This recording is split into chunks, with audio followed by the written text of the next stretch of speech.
Bread इसको constipation कर सकता है, कब्ज़ बना सकता है। छोटी ब्रेड है ना, मटेरियल है वो चिकन का, उसको मैश करा अच्छे से, पूरा मैश करके ग्राइंड भी कर सकते हैं आप उसको। ग्राइंड करके उसमें पानी डाल के फिर इशू करो उसको। बता रही कि ब्रेड और रोटी पे ज़्यादा चलता है। अभी एज बच्चा छोटा ही है, तो अभी तो क्या है उसकी, 4 साल का है। हाँ अभी तो फिर भी जवान में काउंट करेगा उसको। जैसे जैसे एज बढ़ेगी ना वैसे वैसे ही खाना इसको डिस्टर्ब करेगा। अच्छा, आपने क्या करना है, ब्रेड इसको कॉन्स्टिपेशन कर सकता है, कब्ज़ बना सकता है। छोटी ब्रेड है ना, तो दिक्कत जल्दी आती है। दूसरा, रोटी आप कम कर दो इसकी, रोटी आप कम कर दो, गेहूं वाली है ना दूसरी लगा दो कोई और रोटी आप, जैसे चावल की रोटी दे सकते हो आप इसको। वेज आप जो भी नॉन वेज देंगे वो बॉइल्ड करके देंगे पहला।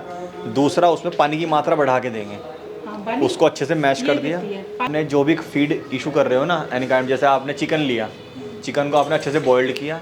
बॉइल्ड करने के बाद आप उसमें अच्छे से उसको मैश करो, उसमें जो हार्ड पार्ट है वो सब निकाल दो, क्योंकि आपके पास टॉय ब्रेड है, कभी कभार गले में फंस जाती है इसके, फिर सर्जरी करनी पड़ सकती है।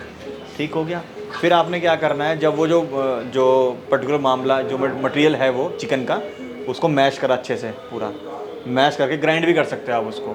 ग्राइंड करके उसमें पानी डाल के फिर इशू करो उसको।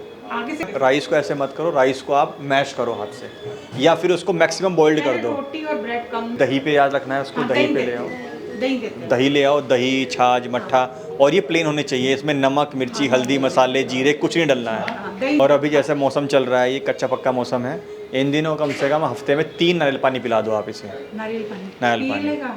पता शुरू में पिलाया नहीं पिएगा, क्योंकि सिड्जू है, बहुत चूजी होता है। बहुत चूजी है। हाँ, तो आपने करना क्या है, सिरिंज में लिया, मुंह में डाल दिया, धीरे धीरे करके डालोगे, फिर ऐसे फ्लेवर आने लगेगा अपने आप ही, फिर लेगा। एक दिन में कभी भी फीड चेंज नहीं कर सकता डॉग, हाँ, धीरे धीरे ही करना पड़ेगा। आप तो एक्सपीरियंस डॉग को तो पता ही बच्चों का, जैसे मेरी माता जी है, तो मुझे भी खाना खिलाना होगा, धीरे धीरे में सही फीड पे आया, तो वैसे ही इसका शेड्यूल है।